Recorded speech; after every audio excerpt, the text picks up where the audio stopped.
Fatos Espíritas, obra do cientista inglês William Crookes, parte final. M. Wesson, editor do Spiritualist, que assistiu à experiência e publicou no seu jornal a narração citada, fez aparecer no Medium a seguinte notícia com a aprovação do Sr. Crookes e Varley. Senhor diretor, em consequência da minha presença a várias sessões recentes, durante as quais o Sr. Crookes e Varley dirigiram uma fraca corrente elétrica através do corpo da jovem Florence Cook, durante todo o tempo em que ela se achava no gabinete, ao mesmo tempo em que Cat estava fora dele, algumas pessoas que fizeram parte da sessão pediram-me comunicasse-lhe os resultados obtidos nessas experiências, no desejo de que este artigo tenha por efeito proteger uma médium leal e honesta contra indignos ataques. Quando Cat King saiu do gabinete, nenhum fio metálico aderia à sua pessoa, e durante todo o tempo em que ela se manteve no aposento, fora do gabinete, a corrente elétrica não sofreu nenhuma interrupção. O que teria inevitavelmente acontecido se os fios tivessem sido desenrolados dos braços da jovem Florence Cook, sem que as suas extremidades fossem imediatamente postas em contato, admitindo mesmo que se tivesse dado esse fato, a diminuição da resistência teria sido logo posta em evidência pela agulha do galvanômetro. Nas experiências de que se trata, ficou demonstrado que a jovem Florence Cook esteve no gabinete durante o tempo em que Cat se exibia cá fora. As sessões realizaram-se nas casas do Sr. Crookes e Lushmore. Antes de vos dirigir a presente carta, foi ela lida e aprovada pelo Sr. William Crookes e Varley, 17 de março de 1874, William H. Wesson. A propósito dessas experiências com a corrente galvânica, devo mencionar ainda um meio de verificar a materialização e, por consequência, a realidade objetiva de uma aparição. Esse método, que tinha sido sugerido ao Sr. Crookes pelo Sr. Varley, foi posto em execução pelo primeiro dos dois sábios.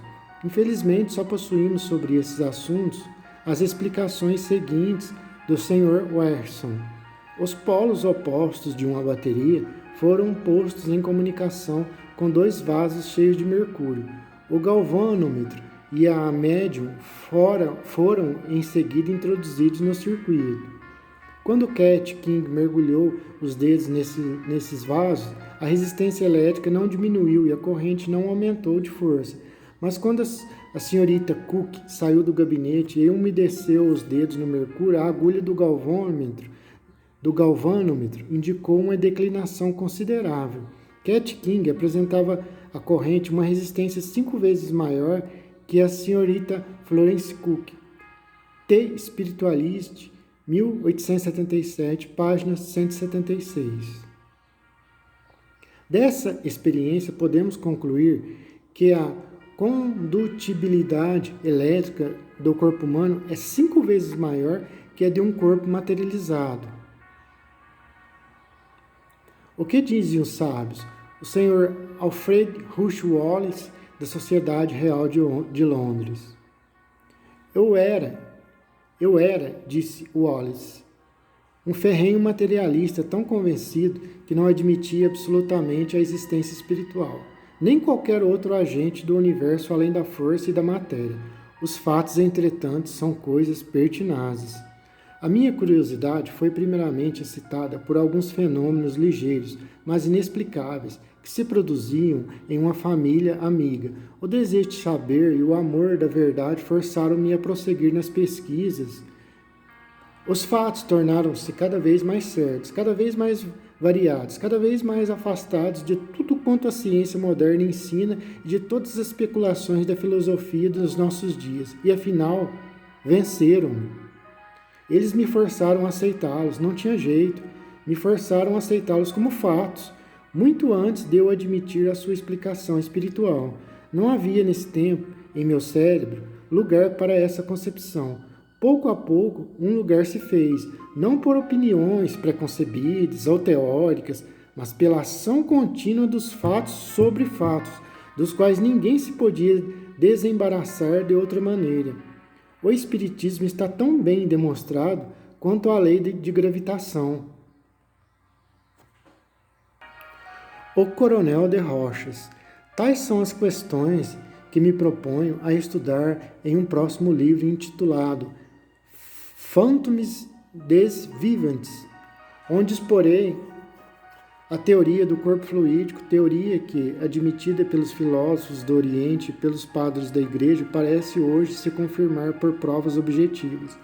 Mas não é a ciência por excelência, a ciência para a qual tende todos os que, ousando levar as suas investigações sobre forças cada vez mais sutis, começam a entrever o momento em que o homem, convencido por provas experimentais de que de seu corpo pode destacar-se durante a vida alguma coisa. Mas não é a ciência por excelência, a ciência para a qual tendem todos os que, ousando levar as suas investigações sobre forças cada vez mais sutis, começam a entrever o momento em que o homem, convencido por provas experimentais de que, de seu corpo, pode destacar-se durante a vida alguma coisa que pensa e sente, concluirá que essa alguma coisa pode sobreviver à destruição do corpo carnal e então substituirá por uma convicção inabalável o ato de fé vacilante que lhe pedem todas as religiões para regular a sua vida presente em vista de uma vida futura. O senhor César Lombroso, ao senhor Ernest Siouf, Nápoles. Caro senhor, os 2 relatórios que me enviou são da mais completa exatidão. Acrescento que antes de ter visto a farinha derramada, a médium tinha anunciado que pulverizaria com ela o rosto de seus vizinhos, e tudo leva a crer que era essa a sua intenção, o que não pôde realizar senão em parte. Nova prova, a meu ver, da perfeita sinceridade da médium, reunida ao seu estado de semiconsciência. Sinto-me envergonhado e pesaroso de ter combatido com tanta insistência a possibilidade dos fatos espirituais. Digo fatos porque ainda fico oposto à teoria. Queira saudar em meu nome o senhor Chiaia e fazer examinar, se possível, pelo senhor Albini o campo visual e o fundo dos olhos da médium, sobre os quais desejo orientar-me.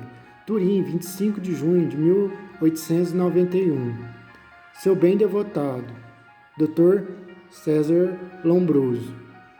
Em janeiro de 1897, escrevemos ao eminente sábio sobre assunto espírita. Ele dignou-se em enviar-nos a seguinte carta.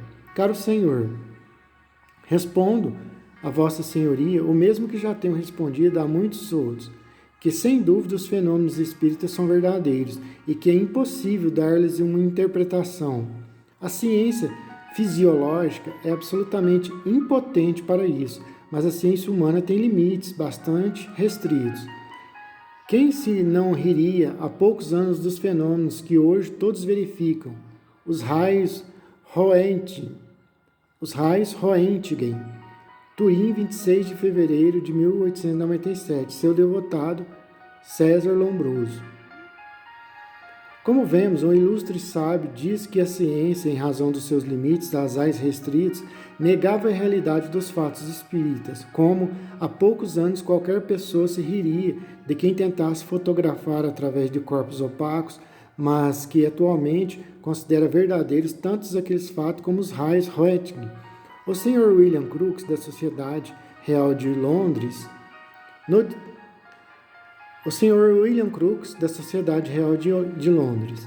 no discurso que o ilustre sábio fez em setembro de 1898, no Congresso da Associação Britânica, diz: 30 anos se passaram desde que publiquei as atas das experiências tendentes a mostrar que, fora dos nossos conhecimentos científicos, existe uma força posta em atividade por uma inteligência diferente da inteligência comum a todos os mortais. Nada tenho que retratar dessas experiências e mantenho as minhas verificações já publicadas, podendo mesmo a elas acrescentar muita coisa. Na obra No Invisível, de Leon Denis, encontram-se as seguintes palavras pronunciadas pelo mesmo sábio: o Espiritismo está cientificamente demonstrado. O Sr. Alfredo Erne, na obra O Psiquismo Experimental, diz que escreveu ao Sr. Crookes em 1892, perguntando-lhe se Cat King lhe fez algumas revelações sobre o outro mundo e que recebeu do ilustre químico a seguinte resposta: tive muitas conversações com Cat King, naturalmente lhe fiz várias perguntas a respeito do outro mundo. As respostas não satisfizeram. Geralmente ela dizia que estava proibida de dar tais informações no momento. Posteriormente, em 1909, César Lombroso publicou um excelente livro, Hipnotismo e Espiritismo. O Dr. Hermácora, poucos sábios têm sido tão incrédulos quanto eu a respeito dos fenômenos espíritas. Aqueles que duvidarem disso poderão reportar-se aos meus 2 livros, Pase e Anomalie, Estude Supra Hipnotismo. Estude Su Hipnotismo e Pase e Anomalie, nos quais eu quase injuriei os espíritas. O professor Mears, da Sociedade Real de Londres. O Sr. Mears, na sua comunicação ao Congresso Oficial de Psicologia de Paris, depois de ter enumerado os fenômenos obtidos no estado de trânsito pela Sra. Piper e Thompson, concluiu desta maneira: a maior parte dos fatos enunciados sugerem o caráter e a memória de certas pessoas mortas. Estou convencido de que essa substituição de personalidade ou possessão é um progresso sensível na evolução da raça. Pelas minhas experiências, convenci-me de que os pretendidos mortos podem se comunicar conosco e penso que para o futuro eles poderão fazê-lo de um modo mais completo. Graças a essa nova ciência, os nossos amados sairão do túmulo. Dr. A.S. Presenciei muitas vezes manifestações mediúnicas e, embora eu quisesse, não poderia repudiar as provas que tive diante dos meus olhos. Sinto-me feliz em dizer que atualmente há milhares de pessoas que, como eu, que antes duvidavam e zombavam, não podem duvidar do que viram. Dr. Gil P.S. Massucci. Esse eminente professor, depois de ter assistido às sessões da médium Eusapia Paladino, diz: fui obrigado a demolir todo o edifício das minhas convicções filosóficas, às quais eu tinha consagrado parte da minha vida. O engenheiro Cromwell Varley, da Sociedade Real de Londres. No Antigo e no Novo Mundo, não conheço o exemplo de um homem de bom senso que, tendo estudado com cuidado os fenômenos ditos espíritas, não se tenha rendido à evidência. O Dr. O.Z. Quando me lembro de que, em uma certa época, eu admirava a coragem de William Crookes em sustentar a realidade dos fenômenos mediúnicos, quando reflito, sobretudo, que lia suas obras com o sorriso estúpido e debochado que iluminava o rosto dos seus colegas, o mesmo que iluminava o rosto dos seus colegas, ao mais leve enunciado dessas coisas, envergonho-me, coro-me de vergonha por mim e pelos outros. O Dr. Lodge, da Sociedade Real de Londres. A barreira que separa os 2 mundos, espiritual e material, pode cair gradualmente, com muitas outras barreiras, e chegaremos a uma percepção mais elevada da unidade da natureza. No discurso pronunciado na Sociedade Real de Londres em 31 de janeiro de 1902, assim se exprime ele: uma máquina elaborada, como são os nossos corpos, pode ser empregada no caso de transe, não somente pela inteligência que o formou, por assim dizer, mas também por outras inteligências, as quais se permite fazer uso dela. Naturalmente, isso só se realizaria por um certo tempo e com bastante dificuldade. O Dr. Richard Hodgson. Há 12 anos que estudo a mediunidade da senhorita Piper. No começo, eu só queria descobrir nela a fraude e o embuste que eu julgava ser fatos incontestáveis. Porém, entrei em sua casa profundamente materialista, com o intuito de desmascará-la. Porém, hoje digo simplesmente: eu creio. A demonstração me foi feita de modo a afastar a possibilidade da menor dúvida. Sessão de materialização em Paris, em 1900. A Revue Spirit de Allan Kardec, de 1900, traz a descrição de várias sessões de materialização realizadas naquele ano em Paris, com o concurso da senhora Corner, a célebre Florence Cook, que William Crookes, a célebre Florence Cook de William Crookes. Por falta de espaço, traduziremos apenas uma delas. No domingo, 22 de julho de 1900, às 9 horas da noite, reuniram-se em um hotel o príncipe WS, a princesa MX e o senhor Dr. Becker, a senhora Becker e Leimari, o senhor e a senhora Bercott e o senhor Martins Velho. Às 9h15, os convidados dirigiram-se para a sala de sessões. O gabinete era formado no ângulo da única porta da sala, por duas cortinas de pano espécie preto caindo do teto ao soalho. No interior do gabinete, apenas havia uma cadeira pregada no soalho. Nessa cadeira é que a médium se sentava. A senhorita Corner é mulher de cerca de 40 anos de idade, morena, de cabelos muito pretos, de porte baixo, mas forte. Ela sentava-se na cadeira. Ela senta-se na cadeira, está com um vestido escuro, decotado, tem as mangas curtas com renda branca flutuante. Amarraram-se-lhe as mãos com uma fita que aperta primeiro cada punho, fortemente. Depois as mãos são reunidas, deixando-se entre elas um intervalo de cerca de 10 centímetros. O corpo é amarrado por uma outra fita presa às costas da cadeira. Por fim, a fita dos punhos é amarrada à do corpo. Todas as extremidades livres das fitas são seladas com um cartão. Nessa situação, a médium não pode levantar-se, nem se servir das mãos a mais de 10 centímetros do corpo. Tem, todavia, a liberdade de abanar em vista do calor sufocante do gabinete. Em seguida, apagam-se as luzes, exceto a que é produzida por uma lanterna guarnecida de papel vermelho. A claridade é suficiente para que ninguém possa deixar o lugar em que está, sem ser percebido por todos. Os assistentes estão sentados em semicírculo, formando a cadeia diante das cortinas. Depois de 10 minutos, se espera, ouve-se a voz do capitão. É uma voz rouca e pouco natural. Ele só se exprime em inglês. O capitão repreende asperamente a médium por agitar o leque. Ele diz que esses movimentos embaraçam o trabalho. Uma curta discussão se trava entre o capitão e a médium Corner, terminando pela queda do leque, violentamente projetado pela abertura das cortinas em direção aos assistentes. O mesmo acontece com o colar da médium. Em seguida, um grande braço, branco e descoberto, aparece. Alguns instantes depois, Maria mostra-se na abertura das cortinas. Maria, mais alta que a médium, traz um comprido vestido branco decotado e tem descoberto os braços, que parecem muito bem feitos.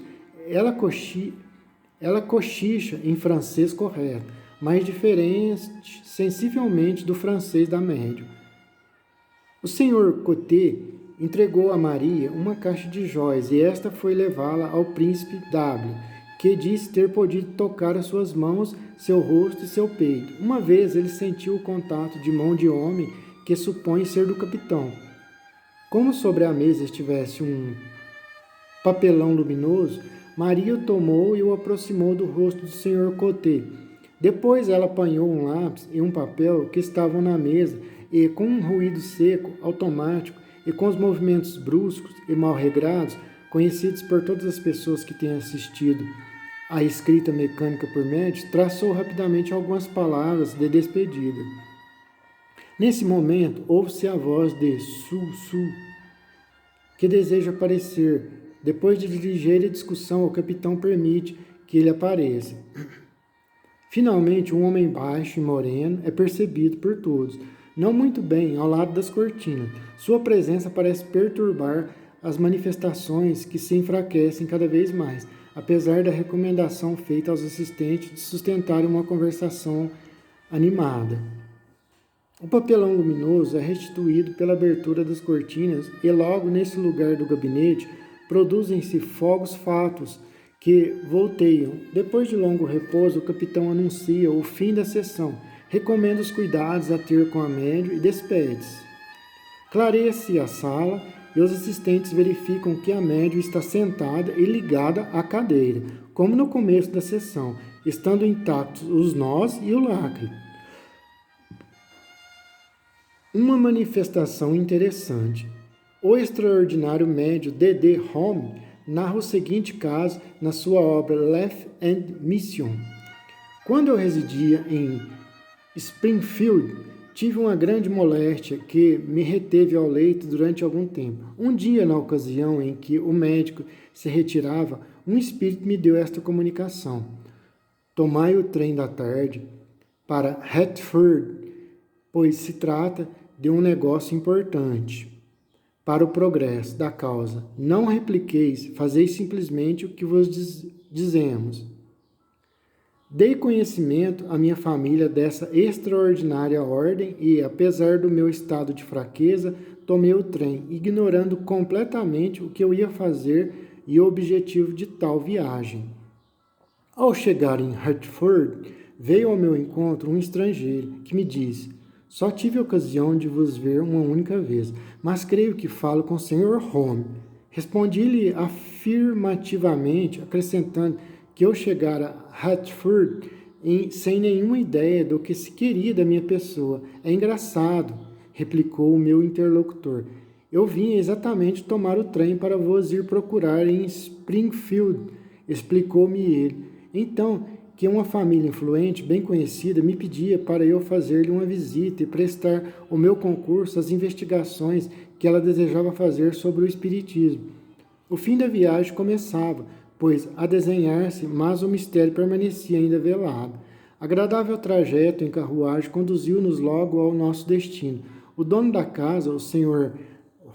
Herdstein, que veio receber-me à porta, saudou-me, dizendo que não esperava que eu chegasse senão no dia seguinte pela manhã.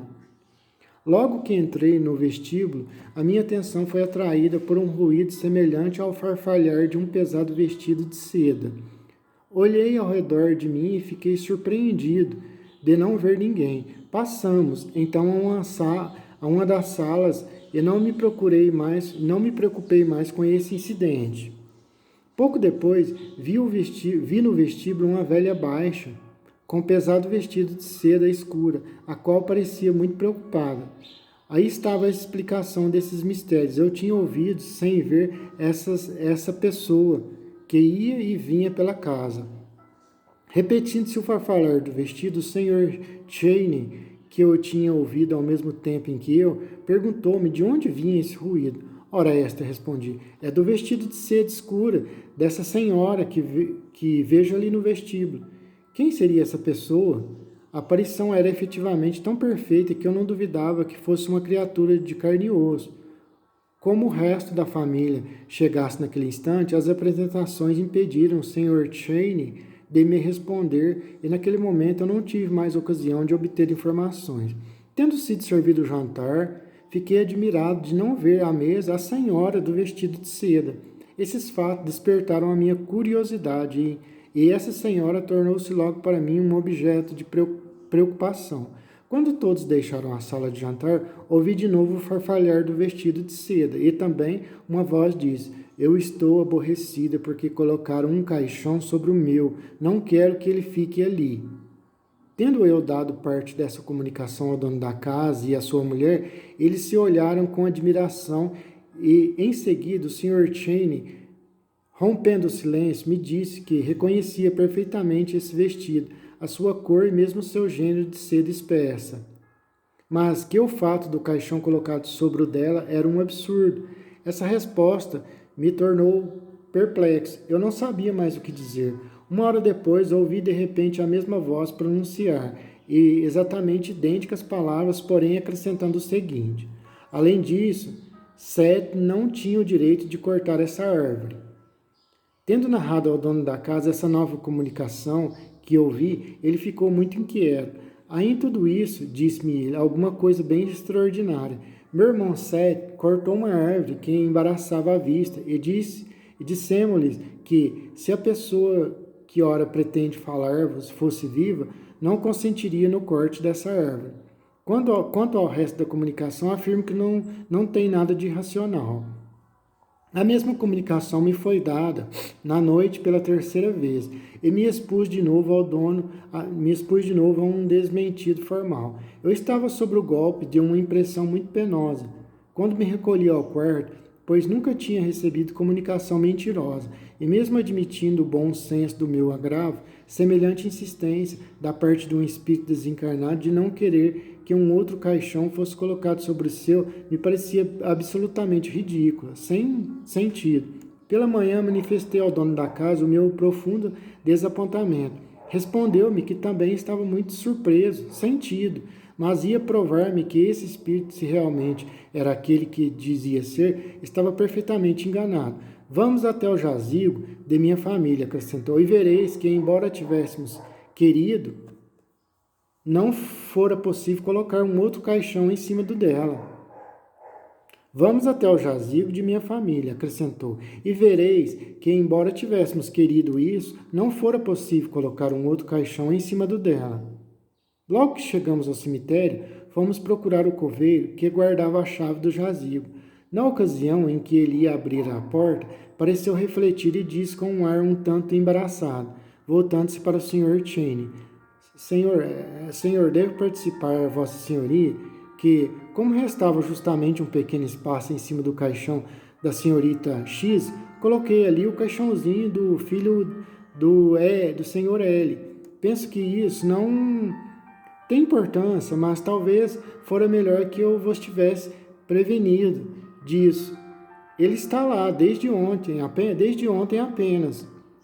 Nunca me hei de esquecer do olhar que me lançou o Sr. Cheney, quando me disse, voltando-se para mim, meu Deus, é pois uma verdade, então. À noite o Espírito manifestou-se de novo e disse-nos, não acrediteis que eu ligue a menor importância a um caixão colocado sobre o meu. Pode ser colocada até uma pilha de caixões ou de pedras, e isso pouco importa. Com isso não me incomodo. O meu único fim era dar, de uma vez por todas, prova da minha identidade, de vos levar à convicção absoluta de que sou sempre um ser vivo e racional, a mesma, e que sempre fui quando aqui estava. Aqui termina a obra Fatos Espíritas, de William Crookes. Desde já quero pedir perdão pelos muitos erros. Eu não vou editar, porque senão o vídeo vou ter muito trabalho. Quero pedir perdão pela pronúncia errada das palavras em outro idioma, porque eu mal sei o português, e as palavras que estão em outros idiomas. Quero pedir perdão pelos erros de pronúncia, etc, etc. Por tudo. Muito obrigado, você que escutou aí o livro áudio. Abraço.